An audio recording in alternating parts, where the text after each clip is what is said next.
Hello viewers. Welcome to mid mystery. நாங்க சொல்ற சீனை கொஞ்சம் இமேஜின் பண்ணி பாருங்க. இப்போ நீங்க ஒரு இடத்துல நடந்து போயிட்டு இருக்கீங்க. அப்படி நடந்து போற இடத்துல காலை சுட்டரிக்கிற அளவுக்கு கங்கு மரண மணல் தான் நிறைய குவிஞ்சு கிடக்கு. ஏன் பல நூறு கிலோமீட்டர் வரைக்கும் எங்கிட்டு பார்த்தாலும் மஞ்சள் நிற அலையா மணல் மேடுகள் தான் இருக்கே தவிர வேற எதுவுமே கண்ணுக்கு தெரியல. சரி, கால்கள்ல தான் இந்த மாதிரி மணல்கள் கங்கு மாதிரி சுட்டரிக்குது அப்படின்னு சொல்லிட்டு பார்த்தா மேல இருக்கிற சூரியனும் பாத்தீங்கன்னா பகல் பொழுதுல உங்களை வாட்டி வதக்கிட்டு இருக்கு. சரி, சூரியன் தான் அப்படி இருக்குன்னு பாத்தீங்கன்னா சுத்தி அடிக்கிற காற்றும் பாத்தீங்கன்னா அனல் காற்றாதான் இருக்கு.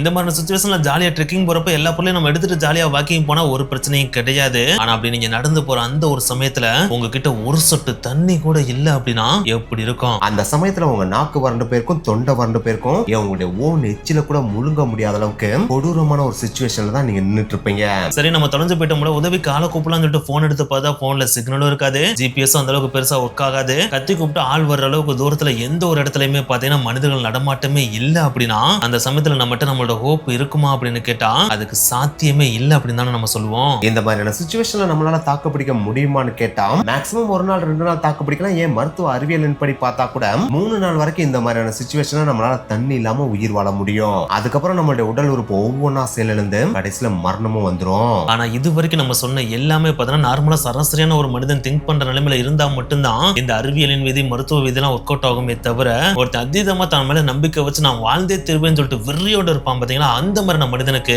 இந்த மாதிரியான உலக நீதிகள் எதுவுமே சாத்தியமா இருக்காது. அவனுக்கான விதி அவன் தான் உருவாக்குவான் அப்படின்னு சொல்ற அளவுக்கு உலகையே உறைய வைத்த ஒரு இன்கிரெடிபிளான மேனோட சர்வைவல் ஸ்டோரி தான் இன்னைக்கு வீடியோல நம்ம பார்க்க போறோம். அப்படின்னா அந்த மனுஷன் பெருசா சாதிச்சுட்டான் அப்படின்னு நீங்க கேட்டீங்கன்னா, இந்த உலகத்துல யாராலுமே ஈஸியா தப்பிக்க முடியாத சகாரா பாலைவனத்தோட நடுவுல குடிக்க தண்ணி இல்லாம தன்னுடைய சிறுநீரையே புடிச்சு குடிச்சு பசிக்காக அங்க உயிர் வாழ்ற விசத்தன்மையான உயிரினங்களை அடிச்சு சாப்பிட்டு ஒரு நாள் 2 நாள் இல்லைங்க, கிட்டத்தட்ட 9 நாட்கள், அத மணி நேரத்துல சொல்லணும்னா கிட்டத்தட்ட 216 மணி நேரம் மரணத்தோட மல்லு கட்டி அந்த மரணத்தையே வென்ற ஒரு மனுஷனோட இன்கிரெடிபிளான சர்வைவல் ஸ்டோரி தான் இந்த ஒரு story. So welcome to the great survival story of Mauro Prosperi. இந்த ஒரு இன்ஸ்பிரேஷனல் ஸ்டோரியை பார்க்கறதுக்கு முன்னாடி நீங்க நம்ம சேனலுக்கு ஃபர்ஸ்ட் டைம் வரீங்கன்னா சப்ஸ்கிரைப் பண்ணிட்டு பாருங்க. கூடவே நம்ம வாட்ஸ்அப் அண்ட் ஃபேஸ்புக் பேஜ்க்கான லிங்க் டிஸ்கிரிப்ஷன்ல கொடுத்துருக்கோம், மறக்காம கிளிக் பண்ணி ஃபாலோ பண்ணிக்கோங்க.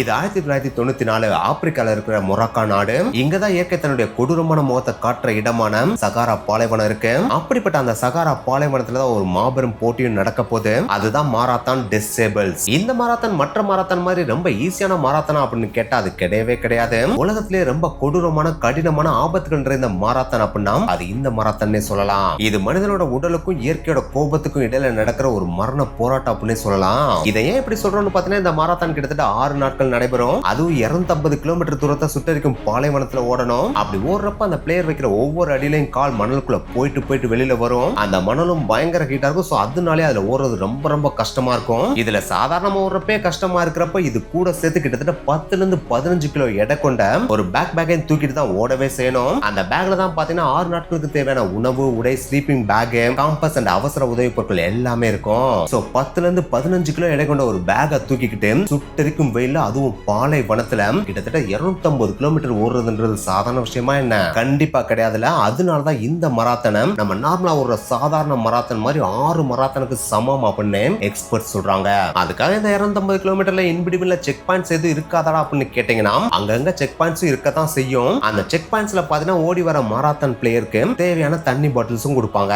அதே மாதிரி மராத்தன் ஓடுற பிளேயர்ஸ் திசை மாதிரி போயிடக்கூடாது அப்படின்றதுக்காக அவங்க ஓடுற பாத்துல பாத்தீங்கன்னா கொடிகளும் ஊண்டி வச்சிருப்பாங்க. சோ அதனாலே இந்த மாரத்தான் நடக்கிற சகாரா பாலைவனத்துல தொலைஞ்சு போறதுக்கான வாய்ப்பும் இல்ல அப்படின்னு சொல்லிட்டு எக்கச்சக்க மாரத்தான் பிளேயர்ஸும் இந்த ஒரு மாரத்தான்ல பங்கேற்கவும் செய்வாங்க. அதுலயும் முக்கியமா அட்வென்ச்சர்ஸ் ரொம்ப விரும்புவாங்க பாத்தீங்களா, அவங்க அளவுக்கு அதிகமான ஆர்வத்தோட இந்த மாரத்தான்ல பங்கு பெறவே செய்வாங்க. அப்படி ரொம்ப ஆர்வமா இந்த மாரத்தான்ல பங்கு பெற வந்த ஒருத்தர் தான் இத்தாலி நாட்டை சேர்ந்த 39 வயது போலீஸ் ஆபீசரான மௌரோ ப்ரோஸ்பெரி. அதுக்காக இவர் எந்த ஒரு பயிற்சியுமே இல்லாம இந்த மாரத்தானுக்கு ஓட வந்திருக்காரா அப்படின்னு கேட்டா அதுவும் கிடையாது. இவர் கடுமையான பயிற்சியில பெற்ற தலை சிறந்த ஒரு தடகள வீரர் அப்படின்னு சொல்றாங்க. அது மட்டும் கிடையாது, சாதிக்க முடியாத சாதிக்கணும் அப்படின்ற ஒரு தீராத ஆசை கொண்ட ஒரு மனிதர் அப்படின்னு சொல்றாங்க. அதனாலதான் இந்த ஒரு மராத்தான்ல நம்ம எப்படியாவது பங்கெடுத்து ஜெயிக்கணும் அப்படின்றத தாண்டி இந்த 250 கிலோமீட்டர் இந்த பாலைவனத்துல எப்படியாவது ஓடி கிராஸ் பண்ணணும் அப்படின்றதுதான் இவருடைய எய்மாவே இருந்துச்சு. சோ அந்த எய்மோட வந்து இந்த மாரத்தான்ல பேர் கொடுத்து கலந்துக்கவும் செய்யறாரு. கலந்துக்கிறதோட மட்டும் இல்லாம ஜாலியா அந்த மாரத்தானை ஸ்டார்ட் பண்ணவும் செய்யறாரு. அப்படி ஸ்டார்ட் பண்ணி 3 நாள் அந்த அட்வென்ச்சரை என்ஜாய் பண்ணிக்கிட்டே ஜாலியா ஓடிட்டு இருக்காரு. அதுக்காக பாலைவனத்துல ஜாலியா ஓட முடியுமான்னு கேட்டா அதுவும் கிடையாது. ஏன்னா வெயிலும் சுட்டரிக்கும், காலும் சுடும், அனல் காற்றும் வீசும், டீஹைட்ரேஷனும் அளவுக்கு அதிகமா நடக்கும். இருந்தாலும் இந்த அட்வென்ச்சருக்காக தானே இவர் வரவே செஞ்சாரு. சோ அதனாலே ப்ரொஃபஷனல் மாரத்தான் பிளேயர்ஸோட கம்பீட் பண்ணி இவரும் ஓடிட்டு இருக்காரு. ஆனா இந்த ஒரு ஓட்டம் ரொம்ப நேரம் நீடிக்க போறது இல்ல அப்படின்றது அந்த சமயத்துல அவருக்கு தெரியல. நம்ம ஆல்ரெடி சொன்ன மாதிரி ஒரு ப்ரொஃபஷனல் மாரத்தான் பிளேயர்லாம் கிடையாது. இவர் ஒரு போலீஸ் ஆபீசர். அட்வென்ச்சர் அளவுக்கு அதிகமா விரும்பினதுனால தான் இந்த மாரத்தான்ல கலந்துக்கிட்டு 250 கிலோமீட்டர் முடிச்சாகணும் அப்படின்றதுக்காக மட்டும்தான் இந்த மாரத்தானை ஓடுறாரு இல்லையா. சோ அதனாலே பார்த்தா நல்ல ப்ரொஃபஷனல் மாரத்தான் பிளேயர்ஸ்லாம் முன்னாடியே ஓடிடுவாங்க. இவர் பின்னாடி தான் ஓடி வந்துட்டு இருக்காப்ல. அப்படி ஓடி போயிட்டு இருக்கப்ப தான் போற ட்ராக் கரெக்டா அப்படின்றத செக் பண்றதுக்கு அவருக்கு இருக்கிற ரெண்டே விஷயம் அப்படின்னா, ஒன்னு இதுக்கு முன்னாடி ஓடின மாரத்தான் பிளேயர்ஸோட கால் தடங்கள் இருக்கும் பாத்தீங்களா, அவங்களோட கால் தடத்தை பின்பற்றியே ஓடுவாரு. மாரத்தான் பிளேயர்ஸ் இந்த பக்கம் தான் வரணும் அப்படின்றத வழிகாட்டுற விதமா ஆங்காங்கே குத்தி வச்சிருக்கிற கொடிகள் இருக்கும் பாத்தீங்களா, அந்த கொடிகளும் கரெக்டா இருக்கான்றத பார்த்துட்டே தான் ஓடவே செஞ்சாரு. சோ இந்த ரெண்டு விஷயங்கள் இருக்கப்போ நம்ம எங்க தொலைஞ்சு போக போறோம் அப்படின்ற ஒரு எக்ஸைட்மெண்ட்ல தான் 3 நாள் தன்னோட ஓட்டத்தை முடிக்கிறாரு. அன்னைக்கு நைட்டும் ஆகுது. அன்னைக்கு நைட் எந்த இடத்துல ரீச் பண்ணாரோ அதே இடத்துல ஸ்லீப்பிங் பேக்கை வச்சு கொஞ்ச நேரம் தூங்கிட்டு அடுத்த நாள் காலையில எந்திரிக்கிறாப்ல. அப்படி எந்திரிச்ச உடனே மறுபடியும் லாஸ்ட் 3 டேஸ் எந்த ஒரு எக்ஸைட்மெண்டோட எந்திரிச்சு ஓடினாரோ அதே மாதிரி எக்ஸைட்மெண்டோட மறுபடியும் 4வது நாள் ஓட ஆரம்பிக்கிறாரு. ஆனா அன்னைக்கு டேல, அதாவது 4வது நாள் இதுக்கு முன்னாடி இருந்த 3 நாட்கள் மாதிரி ஸ்மூத்தா இருந்துச்சு அப்படின்னு கேட்டா அதுதான் கிடையாது. எஸ், அந்த 4வது நாள் அப்படியே டைம் டிக்கிங் ஆரம்பிக்குது. ஆஃப்டர்நூன் டைமும் வருது, அதாவது மதிய டைமும் வருது. அந்த மதிய நேரத்துல வழக்கத்துக்கு மாற அளவுக்கு அதிகமான வேகத்துல காற்று வீச ஆரம்பிக்குது. இந்த காற்றை பார்த்தீங்கன்னா ஒரு ஓடுற வேகத்தை கொஞ்சமா ஸ்லோ டவுன் பண்ண ஆரம்பிக்குது. அதுவும் பாலைவனத்துல பயங்கர வேகத்துல காற்று வீசுச்சு அப்படின்னாலே மணலையும் சேர்த்து தானே தூக்கிட்டு வந்து போடும். அந்த ஒரு மணலும் பார்த்தீங்கன்னா அவரோட கண்ணு காது மூக்குன்னு சொல்லிட்டு எல்லாத்தையும் அடைக்க ஆரம்பிக்குது. இருந்தாலும் பரவாயில்ல, எப்படியாச்சும் நம்ம முன்னேறி போய் ஆகணும்னு சொல்லிட்டு கொஞ்சமா முன்னேறி போறாரு. அப்படி முன்னேறி போறப்பதான் தூரமா அடிவானத்துல ஒரு ஸ்ட்ரேஞ்சான விசுவலை பாக்குறாரு. அதுதான் திடீர்னு உருவான ஒரு ராட்சச ஷேப்ல இருக்கிற மிகப்பெரிய மஞ்சள் நிறத்துல இருக்கிற ஒரு சூறாவளி மாதிரியான ஒரு அமைப்பு. அதை பார்த்தோன்னே ஒரு மறண்டு போயிடுறாப்ல. ஏன்னா அதை பாக்குறப்ப அவருக்கு நல்லாவே தெரியுது இதுதான் பாலைவனத்தோட மாபெரும் மரக்கரான சாண்ட் ஸ்டார்ம் அப்படின்றது. அதாவது கொடூரமான மணல் புயல் அப்படின்னு சொல்லுவாங்க. அந்த மணல் புயல் அப்படின்றது அவருக்கு நல்லாவே தெரியுது. சோ இதுல மட்டும் நம்ம சிக்கிட்டோம் அப்படின்னா இந்த மணல் புயலை நம்மள மூடி சாகடிச்சிடும் அப்படின்றதும் அவருக்கு நல்லாவே தெரியுது. சோ உடனே எப்படியாச்சும் போய் பதுங்கலாம் அப்படின்னு சொல்லிட்டு யோசிக்கிறாரு. ஆனா அப்படி யோசிக்கிறதுக்குள்ளே அது பயங்கர ஃபாஸ்டா வந்து இவர் ஆட்கொள்ளவும் செய்யுது. அதாவது இவர் இருக்கிற இடத்தை சுத்தி அதை ஆட்கொண்டது. அப்படி ஆட்கொண்ட உடனே இவர் சுத்தி முத்தி எங்கிட்டு பார்த்தாலும் காரிருள் இருட்டாதான் இருக்கு. எங்கிட்டு பார்த்தாலும் மணல் தான் அங்கிட்டு பறந்துட்டு இருக்கே தவிர கண்களுக்கு வேற எந்த வசூலும் தெரிய மாட்டேங்குது. கண்களை திறந்து பார்க்கலாம் சொல்லிட்டு கண்களை திறந்து பார்த்தா டக்கு மணல் வந்து கண்ணுக்குள்ள ஃபுல்லா பட ஆரம்பிக்குது. சோ அதனாலே தன்னோட கைகளை வச்சு கண்களை நல்லா மறைச்சுக்கிறாப்புல. தான் கொண்டு வந்த பேக் இருக்கு பாத்தீங்கன்னா, அந்த பேக்கை தனக்கு முன்னாடி கேடயமா யூஸ் பண்ணி அதுக்கு பின்னாடி கூனி குறுகி உட்கார்ந்துக்கிறவும் செய்யறாரு. அப்படி உட்கார்ந்து இருக்கிற அவரோட மைண்ட்ல அந்த டைம்ல ஓடிட்டு இருந்த விஷயம் ஒரே விஷயம் தான், இந்த சாண்ட்ஸ்டார்ம் ரொம்ப நேரம் நீடிக்காது. மேக்ஸிமம் ஒரு 5 ல இருந்து 10 நிமிஷம் தான் வீசும். அதுக்கப்புறம் தாண்டி போய் அப்படி தாண்டி போயிருச்சு அப்படின்னா நம்ம மறுபடியும் ஓடிடலாம் அப்படின்னு தான் அவர் நினைச்சிட்டு இருக்காரு. ஆனா இவர் ஒரு கணக்கு போட்டு அங்க இயற்கை வேற ஒரு கணக்க போடுது. எஸ், அங்க வந்த சாண்ட்ஸ்டார்ம் 5 நிமிஷம் 10 நிமிஷம் கிடையாது, அரை மணி நேரம் 1 மணி நேரம் கிடையாது, 4 மணி நேரம் 5 மணி நேரம் கிடையாது, கிட்டத்தட்ட 8 மணி நேரமா அதே இடத்துல சுத்தி அடிக்க ஆரம்பிக்குது. அந்த 8 மணி நேரமா அந்த கொடூரமான மணல் புயலுக்குள்ள மாட்டின நம்ம மௌரோ நரகத்தை விட ரொம்ப மோசமான வழிகளை அனுபவிச்சாரு. ஏன்னா சாதாரணமா வீசுற மணல் புயல நம்ம மாட்டாலே அந்த மணல் சத்துன்னு வந்து நம்ம உடல்ல அடிக்கும். அப்படி அடிக்கிறப்ப அளவுக்கு அதிகமான வலி, பெயின் கிரியேட் ஆகும் இல்லையா. அப்படி இருக்கிறப்ப மணல் புயலுக்குள்ள மாட்டினார் அப்படின்னா அந்த மணல் புயல் சும்மாவா இருக்கும், இவரோட உடம்ப வாட்டி வதைக்காம விடவே விடாது இல்லையா. சோ அதனாலே அவரோட உடம்பு ஃபுல்லா அளவுக்கு அதிகமான பெயின் கிரியேட் ஆகுது. அது மட்டும் கிடையாது, காது கண்ணு மூக்குன்னு சொல்லிட்டு உடம்புல எந்தெந்த இடத்துல ஓட்ட இருக்கோ அந்த எல்லா இடத்துலயுமே மணல் கொஞ்சமா போய் ஃபில் பண்ண ஆரம்பிக்குது. இதுவே அவருக்கு அளவுக்கு அதிகமான பெயினையும் கிரியேட் பண்ணுது. இருந்தாலும் எப்படியாச்சும் நம்ம அதை தாக்கு பிடிச்சான்னு சொல்லிட்டு தாக்கு பிடிக்கிறாரு. கடைசியா 8 மணி நேரம் கழிச்சு அந்த ராட்சச அரக்கனான மணல் புயல் பார்த்தீங்கன்னா அவரை கிராஸ் பண்ணி வெளியே போகவும் செஞ்சிருது. அப்படி போகிற அந்த சமயத்துல பார்த்தீங்கன்னா இவர் முக்காவாசி பார்த்தீங்கன்னா மணலுக்குள்ள புதஞ்சும் போயிடுறாரு. அப்படி புதைந்து போனவர் லைட்டா கண் விழித்து பாக்குறாரு. அப்படி பாக்குறப்ப மணல் புயல் போயிடுச்சுன்னு தெரிஞ்சதுக்கு அப்புறம் தான் மேல முழுந்த மணல் எல்லாத்தையும் விலக்கி விட்டு தன்னோட பேக் எடுத்து தனக்கு பின்னாடி மாட்டிக்கிட்டு பெருமூச்சு விட்டு இனிமேல் நம்ம ஜாலியா மறுபடியும் மாரத்தானை கண்டினியூ பண்ணலாம்னு சொல்லிட்டு முன்னாடி நிமிர்ந்து பாக்குறாப்ல. அப்படி பாக்குறப்பதான் அவருக்கே ஒரு மிகப்பெரிய சாக்கு காத்துட்டு இருக்கு. எஸ், அதுக்கு முன்னாடி வரைக்கும் அவர் ஓடுறதுக்கு உதவிகரமா இருந்த 2 விஷயங்கள் என்ன சொல்லியிருந்தோம், இவருக்கு முன்னாடி ஓடின மாரத்தான் வீரர்கள் ஓடின கால் தடங்கள் அண்டு மாரத்தான் பந்தயத்தை நடத்துறவங்க ஊண்டி வச்ச கொடிகளை மட்டும் தான் ட்ராக் பண்ணி ஒரு ஓடிட்டு இருந்தாரு. ஆனா அந்த 2 விஷயமே இப்போ வீசின மணல் புயல்னால கம்ப்ளீட்டா அழிக்கப்பட்டு அது மேல எல்லாமே மணல் மூடிருச்சு.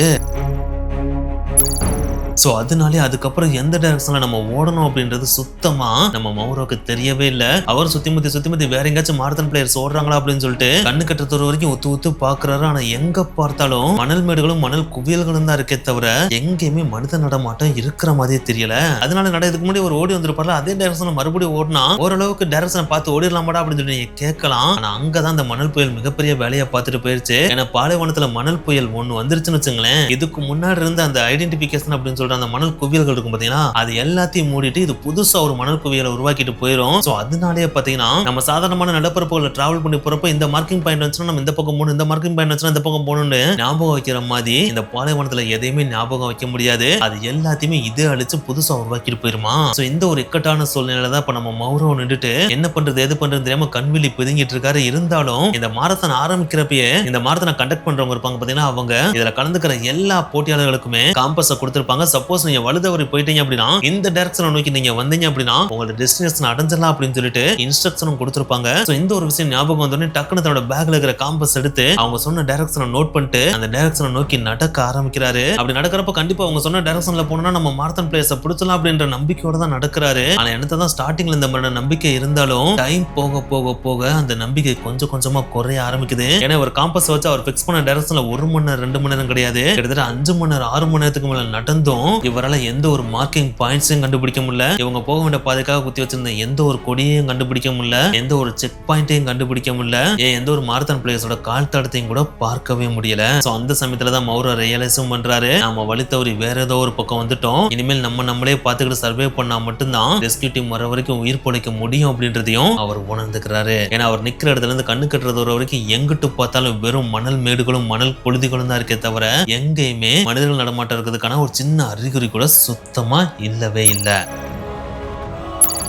இருந்தாலும் பரவாயில்ல, எப்படியாவது வழியை கண்டுபிடிச்சலாம் அப்படின்னு சொல்லிட்டு நம்பிக்கையோட நடந்து போயிட்டே இருக்காரு. ஆனா அப்படி போறதுல இருக்கிற சிக்கல் என்னன்னா, இதுக்கு முன்னாடி இவர் மாரத்தான் ஓடுறப்ப அங்கங்க செக் பாயிண்ட் இருக்கும், அந்த செக் பாயிண்ட்ல வாட்டர் பாட்டில்ஸ் கொடுத்துட்டே இருப்பாங்க, அதை வாங்கி இவர் குடிச்சிட்டே ஓடிட்டு இருந்தார் இல்லையா. ஆனா இப்போதைக்கு அவர்கிட்ட இருக்கிறது லாஸ்ட் ஒரே ஒரு வாட்டர் பாட்டில் மட்டும்தான். அது தீந்துருச்சு அப்படின்னா அதுக்கப்புறம் இவர்கிட்ட தண்ணியே கிடையாது. இந்த பாலைவனத்துல தண்ணியை தேர்றதும் வாய்ப்பே இல்லாத விஷயமா தான் இருக்கவே செய்யுது.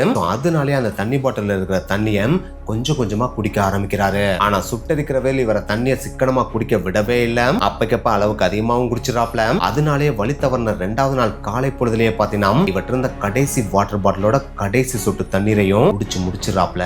இதனாலே இவர் அடுத்து நடக்கிற ஒவ்வொரு அடியிலையும் பாத்தீங்கன்னா நாக்கு வரல ஆரம்பிக்குது, தொண்டை வற்ற ஆரம்பிக்குது. ஏன் அவருடைய ஓன் எச்சில முழுங்க முடியாத அளவுக்கு கொடூரமான வலியும் ஏற்படுது. இன்னொரு பக்கம் சூரியன் பாத்தீங்கன்னா இவருடைய உடம்புல இருக்க நீர்ச்சத்தை ஃபுல்லா உறிஞ்சுக்கிட்டு இருக்கு. சரி யூரினாவது அடிக்கலாம்னு பார்த்தா யூரினே ஒரு சில சொட்டுகள் மட்டும்தான் வருது, அதுவும் டார்க் பிரவுன் கலர்ல வருது. சோ இது சிவியரான டீஹைட்ரேஷனுக்குரிய அறிகுறிகள் அப்படின்றது அவருக்கு நல்லாவே தெரியுது. இது அப்படியே கண்டினியூ ஆச்சுன்னா சிறுநீரகம் செயலிழந்து நம்முடைய மரணத்துக்கு வழி வகுத்துரும் அப்படின்றதும் அவருக்கு நல்லாவே தெரியுது. இருந்தாலும் பரவாயில்ல, நம்ம முன்னோக்கி போயே தேரணும் அப்படின்னு சொல்லிட்டு ஒவ்வொரு அடியா முன்னாடி எடுத்து வச்சு போயிட்டே இருக்காப்ல. அதுவும் பசி பட்டினி தாகத்தோட நரக வேதனை அனுபவிச்சுக்கிட்டே ஒவ்வொரு ஸ்டெப்பா முன்னோக்கி போயிட்டே இருக்காப்ல.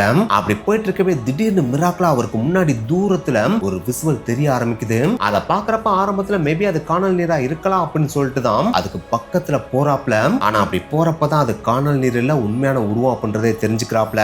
அதுதான் பாலைவனத்துல பயணம் செய்யற நாடோடிகளுக்காக அந்த காலத்துல கட்டப்பட்ட பழமையான புனித இஸ்லாமிய தர்கா. அதை பார்த்தோன்னே அவருக்கு ஒரு மிகப்பெரிய ஹோப்பும் கிடைக்குது. ஏன்னா அங்க யாராச்சும் இருந்தாலும் நமக்கு உதவி கிடைப்பதற்கான வாய்ப்பு இருக்குன்னு சொல்லிட்டு வேகமா அதை நோக்கி முன்னேறி போறாப்ல. ஆனா அப்படி முன்னேறி போறப்பதான் அவருக்கே தெரியுது அங்க யாருமே இருக்கிறதுக்கான அறிகுறியே இல்ல அப்படின்றது. எஸ், அந்த புனித தர்காவை அடைஞ்சு பாக்குறப்பதான் அவருக்கே தெரியுது அது முற்றிலும் கைவிடப்பட்ட சிதைவடைந்த நிலையில இருக்கிற தர்கா அப்படின்றது. இருந்தாலும் கொதிக்கிற பாலைவனத்துல ஒதுங்கிறதுக்கே இடம் இல்லாம இருக்கிறப்ப இது ஒதுங்கிறதுக்காவது இடம் கொடுத்துச்சடா அப்படின்ற ஒரு பெரிய மனநிறைவு அவருக்கு ஏற்படுது. அதனாலே நம்ம கொஞ்ச நேரம் இங்க உட்காந்துருப்போம். அப்படி உட்காந்துருக்க அந்த சமயத்துல மீட்பு குழு வந்தாங்கன்னா நம்மளை காப்பாத்தி வீட்டுக்கு கொண்டு போயிருவாங்க அப்படின்ற நம்பிக்கையில அந்த தர்காக்குள்ளேயே உட்காந்து வானத்திலேயும் பூமியிலேயே யாராவது வருவாங்களா அப்படின்னு சொல்லிட்டு பாத்துக்கிட்டே இருக்காப்ல. ஆனா அப்படி பார்த்து டைம் தான் ஓடுதே தவிர எதுவுமே நடந்த பாடே இல்ல. அதுல இவர் இந்த தர்கால உட்கார்ந்து இருக்கிறது இவர் தொலைஞ்சு போனதுல இருந்து 3வது நாள். ஆல்ரெடி 2வது நாள் ஸ்டார்டிங்லேயே தண்ணி தீர்ந்து போச்சு இல்லையா. சோ அப்ப இருந்து இப்போ வரைக்கும் பாத்தீங்கன்னா இவர் ஒரு சொட்டு தண்ணீர் கூட குடிக்காம தான் நடந்து வந்து இந்த தர்காலே உட்கார்ந்துருக்காப்ல.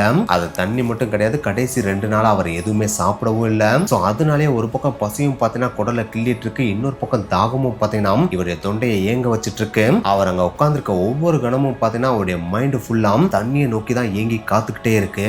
சோ அந்த ஒரு தருணத்துல தான் இவர் தர்காவோட மேற்கூரையை பாக்குறாப்ல. அப்படி பாக்குறப்ப அதோட இருண்ட மூலையில பாலைவன வௌவால்கள் தொங்கிட்டு இருக்கத பாக்குறாப்ல. அதை பார்த்த மறுகணமே அவருடைய மூளை சொல்ல ஆரம்பிச்சிருது, வேற வழியே இல்ல, இதை அடிச்சு சாப்பிட்டா மட்டும்தான் நீ உயிர் வாழ முடியும் அப்படின்னு. அப்படி சொன்ன அடுத்த கணமே அந்த தர்காவோட மூலையில இருக்கிற ஒரு கம்பை எடுக்கிறாப்ல, மெல்ல அந்த தர்கால வௌவால்கள் தொங்கி இருக்கிற இடத்துக்கு பக்கத்துல போறாப்ல. அப்படி போன அடுத்த கணமே கொஞ்சம் கூட யோசிக்காம சத்துன்னு அவர் கையில வச்சிருந்த கட்டையை வச்சு அடிச்சு அந்த இடத்துல தொங்கிட்டு இருந்த 2-3 வௌவால்களை கீழே விழவும் வைக்கிறாப்ல. அப்படி விழுந்த அடுத்த கணமே கொஞ்சம் கூட யோசிக்காம அந்த வௌவாலோட தலையை பிச்சு போட்டுட்டு அதோட ரத்தத்தை குடிக்க ஆரம்பிக்கிறாப்ல. இதை கேட்கறதுக்கு கொடூரமா இருந்தாலும் இதான் சர்வைவல் ஆஃப் ஃபிட்டஸ்ட் அப்படின்னு சொல்லுவாங்க. அந்த சமயத்துல இவர் குடிச்ச 1-2 சொட்டு வௌவாலோட ரத்தம் தான் இன்னும் சில மணி நேரங்களுக்கு இவருடைய உயிரை உடம்புல இருந்து பிரிய விடாம பாதுகாக்கவும் செஞ்சுச்சு. சோ இந்த மாதிரி ரத்தத்தை குடிச்சிட்டு லைட்டா ரிலாக்ஸ் ஆன அந்த ஒரு டைம்ல பாத்தீங்கன்னா திடீர்னு வெளியில தடதடன்னு ஒரு சவுண்ட் கேட்க ஆரம்பிக்குது. அந்த சவுண்ட் கேட்டோடனே மௌரோவுக்கு நல்லாவே தெரிஞ்சது இது ரெஸ்கியூக்காக வந்த ஹெலிகாப்டரோட சவுண்ட் அப்படின்னு. சோ உடனே கொஞ்சம் கூட யோசிக்காம அந்த தர்கால இருந்து வெளியே வந்து ஹெலிகாப்டர் போற திசையை நோக்கி கையை காட்டி நான் இங்க இருக்கேன்னு சொல்லிட்டு கத்துறாப்ல. ஆனா இவருடைய துரதிர்ஷ்டத்துக்கு ஹெலிகாப்டர் இவர் இருக்க திசையை நோக்கி வராம அது வேறொரு திசையை நோக்கி போயிட்டு இருக்கு. இத்தனைக்கு இவர் கொண்டு வந்த பேக்கோட எமர்ஜென்சி கிட்ல பாத்தீங்கன்னா டிஸ்ட்ரஸ் பிளேயரும் இருந்திருக்கு. அதையும் வானத்துல அடிச்சு அந்த ஹெலிகாப்டருக்கு சிக்னல் கொடுத்துருக்காப்ல. ஆனா அதையும் அந்த ஹெலிகாப்டர் பார்க்காம வேறொரு திசையை நோக்கி போயிட்டே இருந்திருக்கு. இதை பாக்குறப்ப மௌரவால ஏத்துக்கவே முடியல, உச்சக்கட்ட டிப்ரெஷனுக்கே போயிடறாப்ல.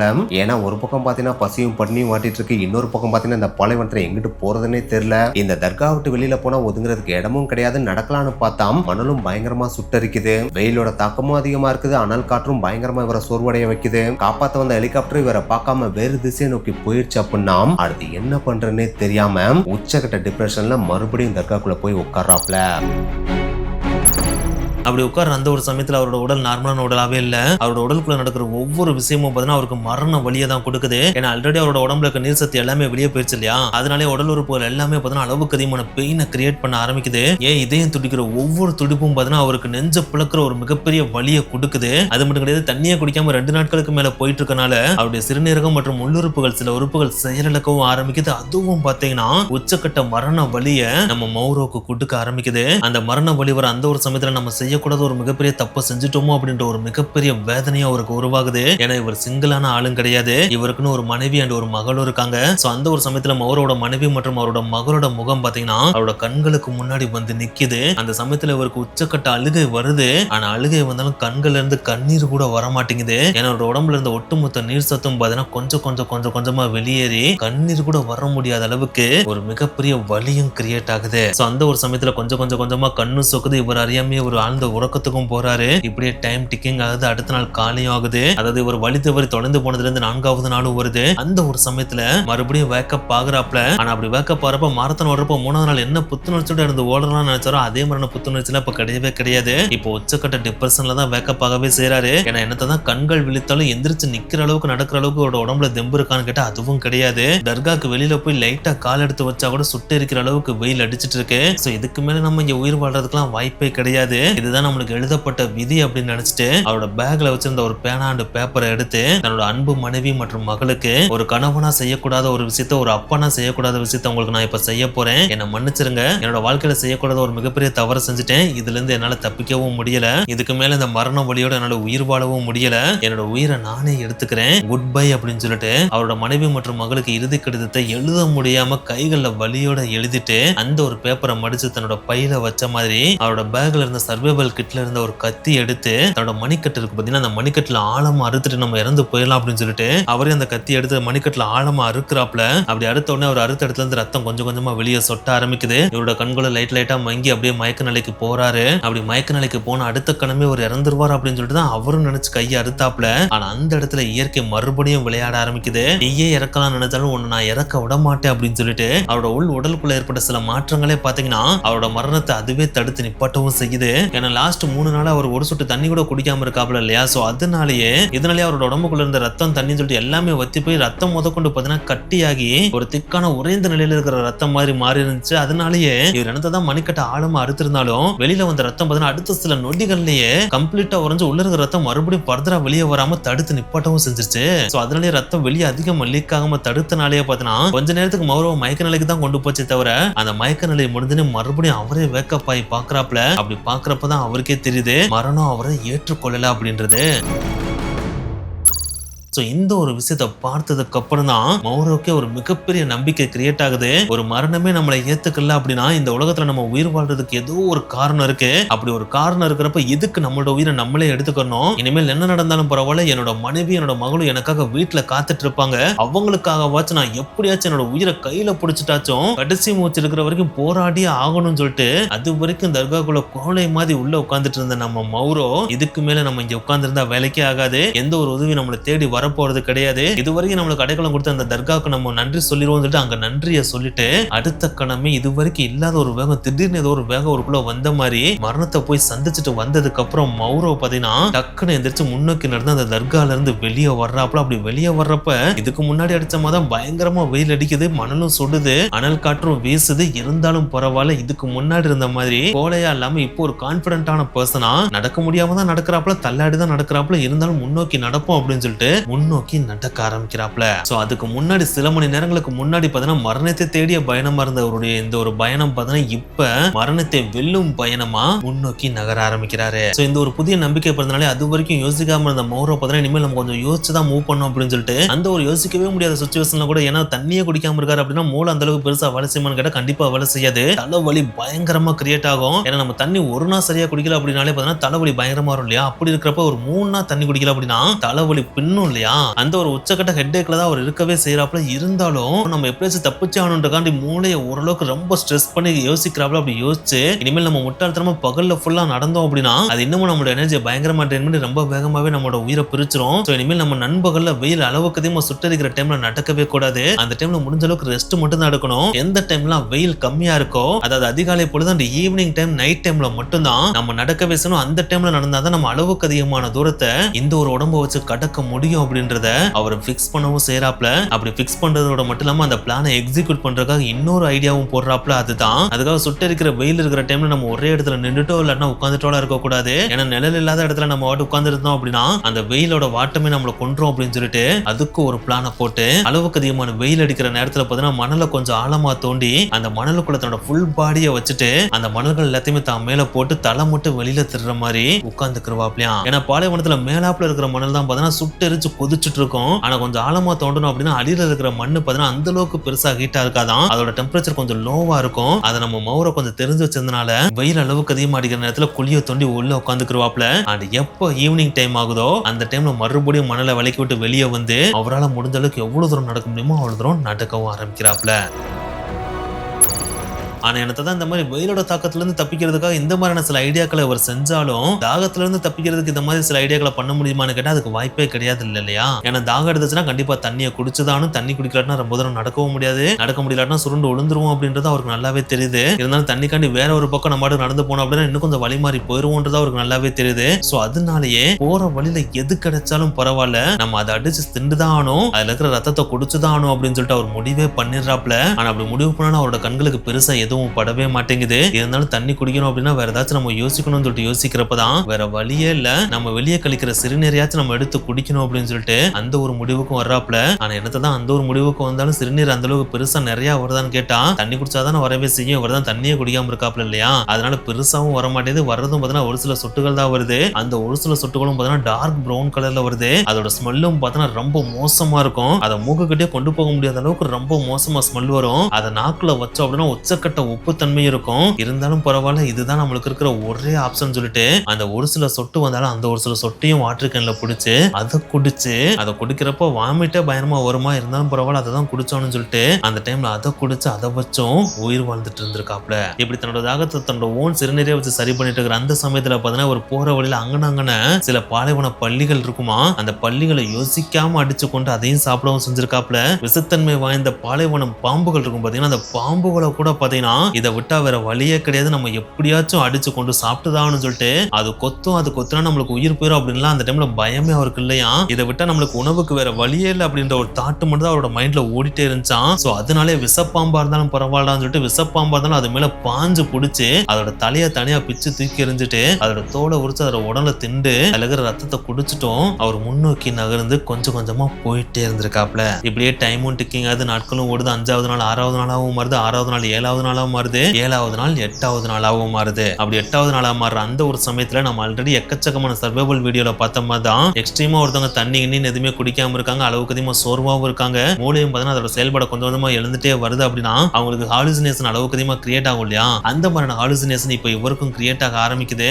போற வழியில திடீர்னு பார்த்தீங்கன்னா ஒரு மாட மாளிகை இருக்கிற மாதிரியான தோற்றம் அவருக்கு தெரியுது. அந்த மாட மாளிகையில எக்கச்சக்கமான உணவுகள் இருக்கிற மாதிரியும் தெரியுது. ஆனா பக்கத்துல போய் பாக்குறப்ப அங்க மாட மாளிகையே இல்லைன்றதும் அவருக்கு தெரிய வருது. அதுக்கடுத்து திடீர்னு பார்த்தா ஒரு பூஞ்சல் இருக்கிற நீர்நிலை இருக்கிற மாதிரி தெரியுது. பக்கத்துல போய் தண்ணி குடிக்கலாம்னு போய் பார்த்தா அது காணல் நீர்ன்றது அவருக்கு தெரிய வருது. திடீர்னு பார்த்தா அவரோட மனைவி மகளே பார்த்தா குடுகுடுன்னு ஓடி வந்து இங்க என்ன பண்ணிட்டு இருக்கீங்க, வாங்க வீட்டுக்கு போன்னு சொல்லிட்டு கூட்டு போற மாதிரியான ஹாலுசினேஷன்ஸ் எல்லாம் வருது. அதுக்கடுத்து நல்லா கண்ணை விழிச்சு பார்த்தா அங்க தூரத்துல யாருமே இல்லைன்றதும் அவருக்கு தெரிய வருது. இந்த மாதிரி எக்கச்சக்கமான ஹாலுசினேஷன் இவரை ரெஸ்கியூ பண்ணி கூட்டு போற மாதிரியான விஷயங்கள்லாம் பாத்தீங்கன்னா இவருக்கு ஹாலுசினேஷனா உருவாக ஆரம்பிக்குது. ஸோ அந்த ஹாலுசினேஷன் வந்ததுக்கு அப்புறம் பார்த்தீங்கன்னா இங்க நடக்கிறதுல எது உண்மை எது பொய்ன்னு அவருக்கே தெரியாத மாதிரி எக்கச்சக்கமான கன்ஃபியூஷன்ஸும் அவருக்கு கிரியேட் ஆக ஆரம்பிக்குது. இப்படியே ஹாலுசினேஷன் வந்துட்டு இருக்கிறப்ப 9வது நாள் வருது. அந்த சமயத்துல நம்ம மௌரவ பார்த்தீங்கன்னா இது மௌரவா அப்படின்னு அடையாளம் தெரியாத அளவுக்கு கம்ப்ளீட்டா உருமாறி இருக்காப்ல. ஏன்னா இந்த மாராத்தான ஸ்டார்ட் பண்றப்போ ஒரு நல்ல பாடியோட தான் இவர் இருக்கவே செஞ்சிருக்காப்ல. ஆனா இப்ப கிட்டத்தட்ட 200 மணி நேரத்தை கடந்ததுக்கு அப்புறம் அதுவும் தண்ணியும் குடிக்காம சாப்பாடும் சாப்பிடாம நடந்து போயிட்டு இருக்காப்ல இல்லையா. அதனாலே இவர் உடம்பு ஃபுல்லா இழைச்சு நடமாடும் எலும்பு கூட்டு இருக்கும் பாத்தீங்களா, அது மாதிரி நடந்து போயிட்டே இருக்காப்ல. ஏன் அவருடைய உடம்புல எலும்பு மூண மாதிரி இருந்த கொஞ்சம் நெஞ்ச தோலும் பாத்தீங்கன்னா வெயில்ல வெந்து உரிய ஆரம்பிக்குது. அவருடைய கண்களும் பாத்தீங்கன்னா குழி விழுந்து இருண்டு போக ஆரம்பிக்குது. உதடெல்லாம் வெடிச்சு ரத்தம் கசிய ஆரம்பிக்குது. சிவியர் டீஹைட்ரேஷனால தசைகள் எல்லாமே பிடிச்சுக்கிருச்சு. கால்கள்லாம் பாத்தீங்கன்னா நடக்க முடியாம பின்ற மாதிரியான ஸ்டேஜுக்கும் போது அந்த சமயத்துல அவர் எடுத்து வைக்கிற ஒவ்வொரு அடியும் பாத்தீங்கன்னா தடுமாறி கீழே விழுந்து எந்திரிச்சு தான் நடந்து போறாப்ல. அப்படி தடுமாறி போயிட்டு இருக்கப்பதான் திடீர்னு பாத்தீங்கன்னா தூரத்துல இவருடைய கண்கள்ல ஒரு விசுவல் தெரிய ஆரம்பிக்குது. அதுவும் ஒரு மங்கலான விசுவலா தான் அவருக்கு தெரியுது. அந்த விசுவல் தான் சில ஆடுகள் மேய்ஞ்சிட்டு இருக்க மாதிரி தெரியுது. அதை பாக்குறப்பே அவர் முடிவு பண்ணிடுறாப்ல இதுவும் ஹாலுசினேஷன் தான் அப்படின்னு. ஏன்னா பாலைவனத்துல எங்கேயாவது ஆடு தெரியுமான்னு கேட்டா அதுக்கு வாய்ப்பே கிடையாது இல்லையா. அப்படி இருக்கிறப்ப இதுவும் காணல் நீரா தான் இருக்கும் அப்படின்னு நினைச்சிட்டு கீழே விழுந்து கண்ணை மூடுறாப்ல. அதுவும் அவர் கண்ணை மூற அந்த ஒரு சமயத்துல அவருடைய காதுகள்ல டிங்கு டிங்கு டிங்குன்னு சவுண்ட் கேட்க ஆரம்பிக்குது. இந்த சவுண்ட கேட்டோடனே லைட்டா கண்ணை முழிக்கிறாப்ல. ஏன்னா ஹாலுசினேஷன்ல வர எதுவுமே பாத்தீங்கன்னா இவ்வளவு கிளியரா சவுண்ட் கொடுக்காது. அப்ப அந்த ஆடை மறுபடியும் பாப்போம்னு சொல்லிட்டு கண்ணை நல்லா தேய்ச்சிட்டு பாக்குறாப்ல. பார்த்தா அங்க எக்கச்சக்கமான ஆடுகள் மேய்து. அந்த ஆடுகள் எல்லாத்தோட கழுத்துலயும் மணிகள் கட்டப்பட்டிருக்கு. அதை பார்த்தோன்னே அவருக்கு ஒரு மிகப்பெரிய ஹோப் கிடைக்குது. ஒரு எக்ஸைட்மெண்ட் அவருக்கு உருவாகுது. எப்படியாவது அந்த ஆடு இருக்க இடத்தை நம்ம அடைஞ்சிட்டோம் அப்படின்னா ஏதாவது ஒரு மனிதனை நம்ம பாத்திர முடியும் அப்படின்ற நம்பிக்கையோட எந்திரிக்க முடியாத உடம்போட எந்திரிச்சு தடுமாறி விழுந்து மறுபடியும் எந்திரிச்சு நடந்து போறாப்ல. அப்படி போறப்பதான் தூரமா ஒரு சிறுமி இவரை பாத்துறாங்க. எஸ், அந்த சிறுமிக்கு வெறும் 8 வயசு தான் ஆகுது. அந்த சிறுமி தூரத்துல நடந்து வர மௌரவ பார்த்தோன்னே பயந்து போயிடுறாங்க. ஏன்னா இவருடைய கிழிஞ்ச ட்ரெஸ் வரும்போது எக்கச்சக்கமான உயிரினங்களை அடிச்சு அப்படியே ராவா தின்னாப்ல இல்லையா. சோ அதனாலேயே அவருடைய முகத்திலையும் ரத்தக்கரை இருக்கு, அவருடைய ட்ரெஸ்லயும் ரத்தக்கரை இருக்கு. இதுக்கெல்லாம் மேல அவருடைய உடல் அப்பியரன்ஸும் ரொம்ப எலும்பு கூட இருக்கு இல்லையா. சோ எலும்பு கூட நடந்து வரதை பார்த்தோன்னே ஐயோ பேய் வந்துருச்சு அப்படின்னு சொல்லிட்டு உடனே அவங்க அம்மாட்ட ஓடி போய் அம்மா பேய் வந்துச்சு அப்படின்னு சொல்றான். அப்படி சொன்னோடனே அவங்க அம்மா என்னது பாலைவனத்துல பேய் அப்படின்னு சொல்லிட்டு வெளியில வந்து பாக்குறாங்க. அப்படி பாக்குறப்பதான் அவங்களுக்கு தெரியுது யாரோ ஒருத்தவங்க பாலைவனத்துல சர்வைவ் ஆகிதான் இப்படி வந்திருக்காங்க அப்படின்றது.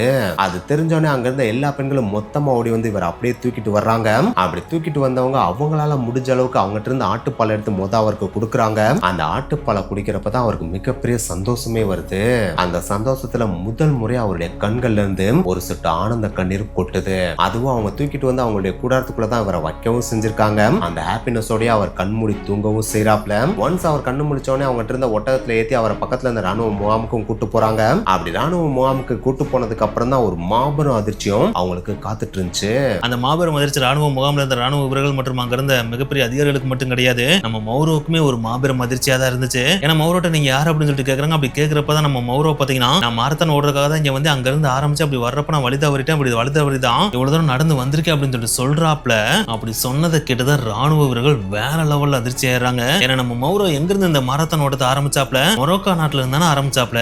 அங்க ஆரம்பிச்சவரோட பயணம் இப்ப எங்க வந்து எண்டா இருக்கு தெரியுமா. அதாவது கடைசியா எங்க வந்து அந்த ஆடுகள் மேய்ச்சிட்டு இருந்த நாடோடி நாடோடி மக்களை சந்திச்சாரு தெரியுமா? மொராக்காவோட அண்டை நாடான அல்ஜீரியா நாடு இருக்கு பாத்தீங்கன்னா, அந்த அல்ஜீரியா நாட்டுல போய் தான் அந்த நாடோடி மக்களை சந்திச்சிருந்திருக்காப்ல. அதாவது சாக போற விளிம்புல சந்திச்சிருந்திருக்காப்ல. அதாவது எந்த விதமான வாகனமுமே இல்லாம வெறும் நடைபயணமாவே ஒரு நாட்டுல இருந்து இன்னொரு நாட்டுக்கு பாலைவனம் மூலமா எல்லையை தாண்டி கடந்து நடந்தே வந்திருக்காப்ல. அதுவும் 1 கிலோமீட்டர் 2 கிலோமீட்டர் கிடையாதுங்க. குடிக்க ஒரு சொட்டு தண்ணி இல்லாம, சாப்பிடறதுக்கு உணவு இல்லாம, ஒதுங்கிறதுக்கு நிழல் இல்லாம, எந்த விதமான சேஃப்டி எக்யூப்மெண்டோ இல்லாட்டா பெரிய உபகரணங்கள் எதுவுமே இல்லாம கிட்டத்தட்ட 299 கிலோமீட்டர், 1 கிலோமீட்டர் 2 கிலோமீட்டர் கிடையாது, கிட்டத்தட்ட 299 கிலோமீட்டர் வெறுமனே நடந்து ஒரு நாட்டுல இருந்து இன்னொரு நாட்டுக்கு எல்லையை தாண்டி நடந்து வந்திருக்காப்ல அப்படின்றது அப்பதான் நம்ம மௌரோக்கே தெரிய வருது. இந்த ஒரு விஷயத்தை கேள்விப்பட்டதுக்கு அப்புறம் அந்த ராணுவ முகாமே அதிர்ச்சி அடைஞ்சிருது. இது உண்மைதானா அப்படின்றத வெரிஃபை பண்ணியும் பாக்குறாங்க. அப்படி வெரிஃபை பண்ணி பாக்குறப்ப இவர் சொன்னது 100% உண்மை அப்படின்றதையும் மாரத்தான் லிஸ்ட்ல இருந்து தெரிஞ்சுக்கவும் செய்யறாங்க. அப்படி தெரிந்த உடனே இவருக்கு உடனே மருத்துவ சிகிச்சையும் கொடுக்கறாங்க. அப்படி மருத்துவ சிகிச்சை கொடுக்கறப்ப மருத்துவர்கள் எல்லாருமே அவரோட உடல்நிலையை பார்த்து உண்மையிலேயே மிரண்டு போயிடறாங்க. மிரண்டு கிடையாது, அரண்டே போயிடுறாங்க. ஏன்னா நம்ம மௌரோ பார்த்தா அவரோட ஒரிஜினல் உடல் எடையில இருந்து கிட்டத்தட்ட 16 கிலோ உடல் எடையை கடைசி 9 நாள்ல இழந்திருக்காப்ல. அவரோட கல்லீரல் மற்றும் சிறுநீரகம் பார்த்தீங்கன்னா ஆல்மோஸ்ட் டெத் ஆகக்கூடிய ஸ்டேஜுக்கு போயிருச்சு. அதாவது செயலிழக்கக்கூடிய ஸ்டேஜுக்கு போயிருச்சு. இன்னமும் சில மணி நேரங்கள் அவர் பாலைவனத்தில் இருந்திருந்தார் அப்படின்னா அதுங்க ரெண்டுமே செயலிழந்து ஒரு உயிரிழந்திருப்பாரு அப்படின்னு சொல்லிட்டு மருத்துவர்கள் சொல்றாங்க. சோ சரியான டைம்ல இங்க வந்து சேர்த்தனாலதான் இவர் உயிர் பழச்சிருக்காரு அப்படின்னு சொல்றாங்க. அது மட்டும் கிடையாது, மனிதனோட உடலோட திறனை தாண்டி 299 கிலோமீட்டர் எப்படி குடிக்க நீரே இல்லாம உணவு இல்லாம கடந்து வந்தார் அப்படின்றத மருத்துவ உலகத்துக்கு இருந்த ஒரு மிகப்பெரிய சாக்கான விஷயமாவே இருக்கவும் செஞ்சுச்சு. அதுக்காக இந்த அல்ஜீரியா மருத்துவமனையில சேர்த்த உடனே அவரோட ஸ்டோரி எண்டாச்சு அப்படின்னு கேட்டா அதுவும் கிடையாது. ஏன்னா ஆல்மோஸ்ட் அவரோட பாடி பாத்தீங்கன்னா எலும்பு கூடு மாதிரி ஆயிருச்சு இல்லையா? இப்படிப்பட்ட ஒரு எலும்பு கூடு மாதிரி இருக்கிற பாடிக்கு உடனே சாலிட் ஃபுட் கொடுக்க முடியுமான்னு கேட்டா கண்டிப்பா முடியாது. அதாவது திடமான உணவுகளை கொடுக்க முடியுமான்னு கேட்டா கண்டிப்பா கொடுக்க முடியாது. ஏன்னா பல நாட்களா சாப்பிடாம இருந்திருக்காப்ல இல்லையா? சோ அதனாலே குடல் எல்லாமே ஒட்டி போயிருக்கும். சோ அதனாலேயே அவருக்கு முழுக்க முழுக்க திரவ ஃபுட் மட்டும் தான் கொடுக்கறாங்க. அதாவது லிக்விட் ஃபுட் மட்டும் தான் கொடுக்கறாங்க. இதனாலேயே பல நாட்கள் பார்த்தா ஐசியூல மட்டும் தான் அவரை வைக்கவே செஞ்சிருக்காங்க. அது மட்டும் கிடையாது, 1 நாள் 2 நாள் கிடையாது, 1 மாசம் 2 மாசம் கிடையாது, பல மாதங்கள் வரைக்கும் இவருக்கு லிக்விட் ஃபுட் மட்டும் தான் கொடுக்கவே செஞ்சாங்க. அப்படி கொடுத்ததோட பலனா கொஞ்சமா அவரோட பாடி ரீகெயின் ஆகி பல மாதங்கள் கழிச்சு தான் இவர் நார்மலான வீட்டுக்கு வரவே செஞ்சாப்ல. அப்படி வந்ததுக்கு அப்புறம் தான் இவர் ரெகுலரான லைஃபையே ஆரம்பிக்கவும் செஞ்சாராம். இப்படி ரெகுலரான ஹியூமன் பீயிங்கா மாறினதுக்கு அப்புறம் எக்கச்சக்கமான மீடியாஸ் பார்த்தீங்கன்னா இவர்கிட்ட இன்டர்வியூ எடுக்கிறதுக்காக ஓடி வராங்க. அப்படி ஓடி வந்த அவங்க எல்லாருமே இவர்கிட்ட கேட்ட ஒரே விஷயம் இதுதான், எப்படி உங்களால மட்டும் நார்மல் மனிதன் மாதிரி இல்லாம கிட்டத்தட்ட 9 நாள் வரைக்கும் உணவு சாப்பிடாம தண்ணீர் குடிக்காம உயிர் வாழ முடிஞ்சிச்சு அப்படின்னு சொல்லிட்டு கேட்கிறப்ப இவர் சொன்ன ஒரே பதில் இதுதான், நானும் மற்ற மனிதர்கள் மாதிரி செத்துடலாம் அப்படின்னு தான் நினைச்சேன். ஆனா சாக போற அந்த ஒரு சமயத்துல என்னோட மைண்டுக்கு வந்த ஒரே விஷயம் என்னோட மனைவி என்னோட மகளும் மட்டும்தான். சோ அவங்களோட உருவம் என்னோட கண்களுக்கு வந்ததுக்கு அப்புறம் இனிமேல் நம்ம சாகவே கூடாது, எப்பெல்லாம் சாக போறோம் அப்படின்ற ஸ்டேஜ் வருது அந்த சமயத்துல மறுபடியும் என்னோட மனைவியும் மகளையும் யோசிப்பேன். அப்படி யோசிக்கிற அந்த ஒரு சமயத்துல சாகணும்ன்ற மைண்ட் செட்டை என்கிட்ட பறந்து போயிடும். அதுக்கப்புறம் எங்க இருந்து எனக்கு உத்வேகம் வரனே தெரியாது. எந்திரிக்கவே முடியல அப்படின்னாலும் எந்திரிச்சு தள்ளாடி கீழே விழுந்தாலும் மறுபடியும் எந்திரிச்சு உழுகதான் செய்வேனே தவிர விழுந்த இடத்துல அப்படி நான் படுத்து மட்டும் தூங்கல. அப்படி தூங்குனா என்னோட மனைவியும் மகளையும் பார்க்க முடியாது அப்படின்றனாலே